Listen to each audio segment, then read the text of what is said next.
Hey guys, and welcome back to this channel. In this video I'll be showing you guys where Doris is located. Today is February the 5th, and I'm on the the C server. Basically, to find Doris, you're going to go to the Art Street area and you'll find her here. This is where she actually, let me just go to her. She's right there.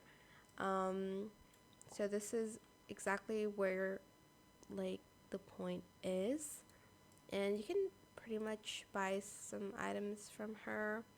So let's go to the fortune store. We have the indigo sugar, the postcard, and the umbrella, which I bought them all. But yeah, that is where you can find Doris today. I hope it was helpful for you guys. Don't forget to like, comment, share, and also subscribe to this channel if you haven't done that already. If you have any more questions about this video, just leave it in the comment section down below. I'll try my best to answer them all for you guys. And if you found this video helpful, please click the thanks button as well. That is it. Thank you so much for watching. Bye.